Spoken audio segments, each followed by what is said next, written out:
Dubai ఢిల్లీకి SIT Rohit రెడ్డికి సంబంధించినటువంటి ఈ మొయినాబాద్ ఫామ్ హౌస్ లో జరిగినటువంటి డ్రగ్స్ టెస్ట్ లో దొరికింది కదా వీళ్ళంతా కూడా. సో దానిపైన సిట్ కూడా వేసింది రాష్ట్ర ప్రభుత్వం. సో దీనికి సంబంధించి దుబాయ్లో కేదార్ ఎట్లా జరిపాడు, కేదార్తో పాటు రోహిత్ రెడ్డి ఉన్న అనుమానాలు, ఆయనతో పాటు ఒక లేడీ ఉందనేటువంటి చర్చ బలంగా జరుగుతోంది. సో అవి నిజంగా కేదార్ చనిపోవడానికి గల బలమైనటువంటి కారణాలు ఇది. కేదార్ యొక్క కుటుంబ సభ్యులు విచారిస్తే అన్ని విషయాలు కూడా బయటపడతాయి. ఎందుకంటే ఇప్పుడు ఈ దేశం కేదార్ వాళ్ళ వైఫ్, కేదార్ సంబంధించిన కుటుంబ సభ్యులు ఎవరు కూడా ఇక్కడ ఉండరు, వాళ్ళంతా అమెరికాలో ఇక్కడ ఉంటారట.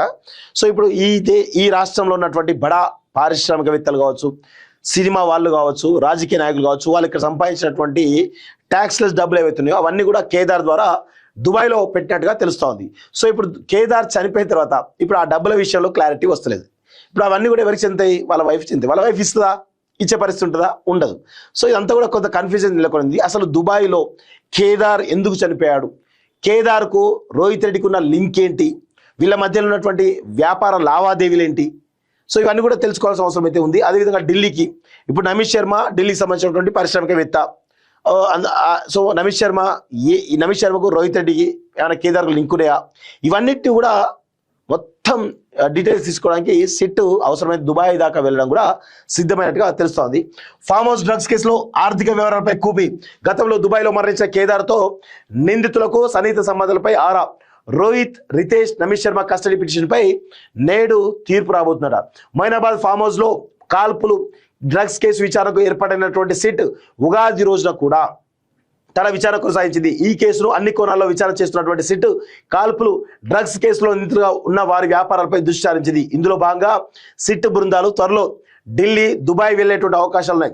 మొయినాబాద్ ఫామ్ హౌస్ లో జరిగినటువంటి డ్రగ్స్ పార్టీ వెనుక దుబాయ్ ఆస్తుల పంచాయతీ ఉందనేటువంటి ప్రచారం సాగుతుంది. టాలీవుడ్ నిర్మాత, దుబాయ్లో పలు వ్యాపారాలు చేసినటువంటి కేదార్ కొంతకాలం క్రితం దుబాయ్లో మరణించారు. కేదార్ పై హైదరాబాద్ లో డ్రగ్స్ కేసులు ఉన్నాయి. కేదార్ పై గతంలో అనేక రకాల డ్రగ్స్ కేసులు. కేదార్ సంబంధించినటువంటి ఒక పబ్ ఎవరైతే ఉన్నారో అది కేటీఆర్ సంబంధించిన సన్నిహితుడి రాజపాకలో కొన్ని సంబంధాలు అని చెప్పేసి అప్పట్లో వచ్చింది. సో అలాగే తెలుగు రాష్ట్రాలకు చెందినటువంటి పలువురు సినీ రాజకీయ ప్రముఖులు కేదార్ ద్వారా దుబాయ్లో రియల్ ఎస్టేట్, ఇతర రంగాల్లో కోట్ల రూపాయల పెట్టుబడులు పెట్టారనే ఆరోపణలు కూడా ఉన్నాయి. కేదార్ దుబాయ్లోని తన ఫ్లాట్లో మరణించిన సమయంలో, అది కేదార్ దుబాయ్లోని తన ఫ్లాట్ కాదు, అది ఒక మీడియా ఛానల్ ఓనర్ సంబంధించినటువంటి ఫ్లాట్ అది. ఓకే, సో మరణించిన సమయంలో రోహిత్ రెడ్డితో పాటు మరో మాజీ ఎమ్మెల్యే అక్కడే ఉన్నారని అప్పట్లో ప్రచారం జరిగింది. మాజీ ఎమ్మెల్యే రోహిత్ రెడ్డి, అదేవిధంగా ఇంకొక లేడీ కూడా ఉన్నారట. So Rohit Reddy farm house లో ఇటీవల జరిగినటువంటి డ్రగ్స్ పార్టీకి కేదార్తో సంబంధాలున్న వారు కూడా హాజరయ్యారని అంటున్నారు. దుబాయ్లో యుద్ధ పరిణామాల నేపథ్యంలో తమ పెట్టుబడుల విషయంలో వీరంతా రోహిత్ రెడ్డితో చర్చించారనే అనుమానాలు ఉన్నాయి. విచారణ ముందుకెళ్తున్నటువంటి కొద్దీ ఈ అనుమానాలు మరింత బలపడుతున్నాయి. మరో పక్క నిందితుల్లో కొందరు ప్రత్యక్షంగా లేదా పరోక్షంగా డ్రగ్స్ రాకెట్ నడుపుతున్నట్టుగా పోలీసులు బలంగా నమ్ముతున్నారు. 100% పోలీసులు విచారణ చేయాల్సిందంటే, జనరల్గా రోహిత్ రెడ్డి ఆఫ్రికాకు రెగ్యులర్గా వెళ్తున్నాడు, అక్కడ గోల్డ్ మైన్స్ చేస్తున్నాడని చెప్పేసి ప్రచారం బలంగా జరుగుతుంది.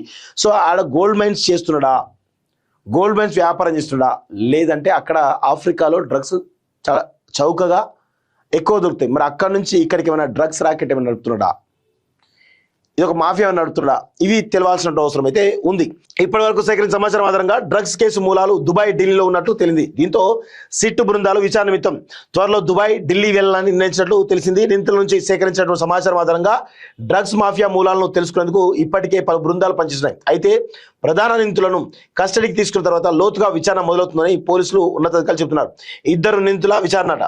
సో మొత్తానికైతే 2 సంబంధించిన నిందితుల విచారణ కూడా ఈరోజు జరిగింది. దానికి సంబంధించినటువంటి వివరాలు కూడా రాబోతున్నాయి. అదేవిధంగా హైకోర్టులో ఈరోజు వాదనలు ఉన్నాయి. దేని గురించి?